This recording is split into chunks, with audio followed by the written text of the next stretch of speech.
Welcome back to the Live Lounge, everyone. I'm your host, Chris McCarthy. We are joined by Paul Fletcher himself. Paul, thank you very much for taking the time to come and speak to us. Another Kartmasters. How does it feel to be back for another one? Well, obviously there's one every year for the last God knows how many, but it's brilliant today. I must admit this is the best atmosphere I've ever known. There's about 290 entries, which is very good.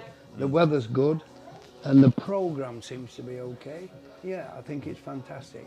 Yeah, and it's a great atmosphere we've got outside Yeah, race control that's as well. what I mean, yes. And they do put things on, you know, we've got a clock tower now, you've seen it, and of course there's a big screen behind. We are thinking of putting a screen on the building, so we don't have to hire one. So not quite as big as the one opposite, but that's sort of the next project. So we have it every time instead of just at a big meeting. So from the circuit's point of view, would you say there's things are being added in to cater for a meeting like this? I mean, this is a huge meeting that... Yeah, there's two things. One is the club. They spend a lot of money on things that I won't do or they can do on their own. And then some of the bigger things of buildings and that, I will do that through my business, PF International. So there's Trent Valley Kart Club, who do a lot of their own, they've done all this themselves, and me, who does the bigger buildings, really.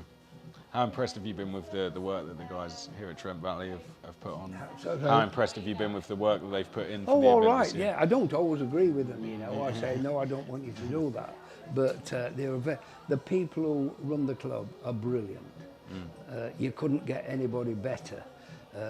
I don't always agree with what they want to do, but I don't have to say no often. And let's talk about the racing. I'm sure you've had a time to watch a little bit. You've got some drivers out there in the senior classes as well. Tell us a bit about the quality of the field this year. How have you found the quality of the racing from what you've seen well, so of course, far? we're in the X30 seniors. Whether it's a problem or not, I don't know, but you're obviously not allowed to modify the engines. You can look at the engines, you can hold them and that. They're not sealed like Max's, but it's very hard to go faster than other people. Yeah. It's very, very difficult. So it's very close racing. To me, I'd sooner you be able to modify things because that's what I'm good at. But no, the racing's fantastic. It's been the entries this year, very high quality of Yes, racing as well. very well. This is the trouble. They're all the same speed. Within in half a second, you probably get 30 people. You know, it's hard. And we've had a change to the format this year as well, which we're seeing today having the biggest impact on random heat grids today. Tell us a little bit about what you think of that. Have you enjoyed the change that we've had to the format this year? Yes, I think the format's good this year. I'm a heats person. Yes. Purely because it gets a bit boring when you put the fastest man on the front for every heat. And as a spectator now, obviously I don't race myself now, I like to see heats.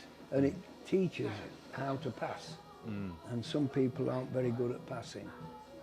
And I think from what we've seen in the heats, people watching the stream will see those who, the quicker drivers who can eventually always do make their way through. Yeah, they do. Yeah, it is hard because we've got the nose cones now, so it's very easy to knock them back. At least you don't have anybody punting anybody off like we did, but I wish the nose cone was just a little bit harder to push back because you can have an accident and lose it, which is not fair. And another thing, I might as well tell you, they talk about, and I presume the same thing happens for Formula One, they have a 5-second penalty. And 5 seconds in karting, there's a lot of people in 5 seconds. In Formula One, there might be nobody within 5 seconds. Yeah. So 5-place penalty would be a lot better. 5 places, and it'd be logical, but they don't do things like that. Not a bad suggestion, really. And looking here, we've plenty of prizes that the club have put on as well for this year. They're very good at that. I always like them to give my drivers tyres. Then Yeah. it doesn't cost me any money to stop getting I was going to say there's a lot to fight for. £20,000 worth of prizes. There's a lot to fight for out there. Yes, I yeah. mean, I know the GP plate Yes. is the thing people want, but Yes. in terms of prizes, there's plenty It's to fight there. worthwhile winning, obviously. It's a good one to win this. In fact, my driver, I think, did he win last year? You think he won last year? Yes. Or was it the old plate? I don't know.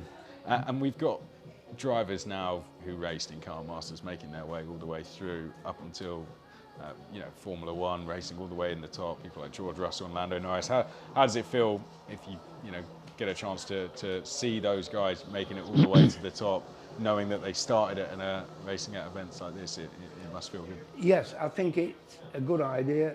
Karting is the foundation of motor racing, but I wish the CIK, FIA didn't control karting, because they're only interested in karting moving up to motor racing. They're not interested in karting as a sport on its own.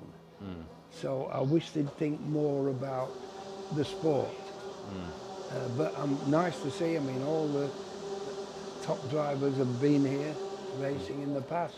And that's the thing to do, race karting and then race abroad. But there's a hell of a lot that don't get in it.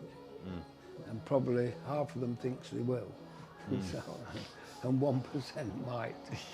It's incredibly tough, but the paddock at the moment, lots of hugely talented drivers. Yes.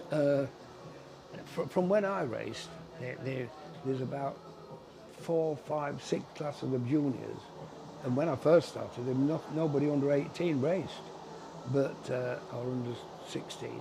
But now, of course, it's about 6 classes under 16.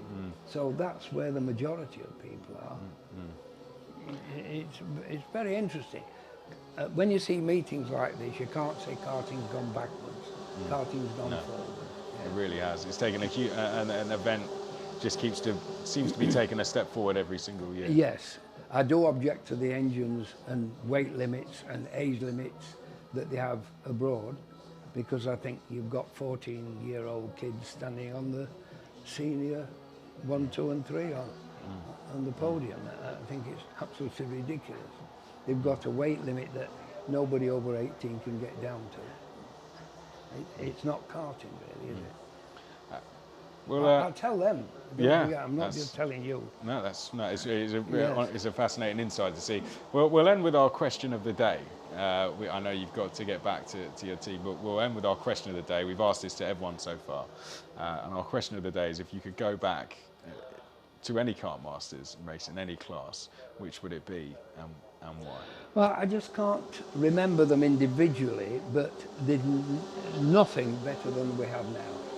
The classes are good, the drivers are brilliant, the entries, 290 is fantastic. Maybe we've only had 1 or even 2 at over 300, but in the past we've had 180. So everything is fantastic. Has there been any classes that you think I wouldn't mind, would have loved to have been able to have the opportunity to race in that? No, I've always raced in the senior class, non-gearbox. Yeah. People think I'm a non-gearbox person. I am a gearbox person on motor racing circuits, but I don't think when you're changing gear 100 times in a few laps, it's not the way to do it. It's perfect. Well, that's a great answer. It's basically now is where the place is to be. It's brilliant here. Paul, thanks very much for taking the time to speak to us. We'll let you get back, but that's been our interview with Paul Fletcher here in the live.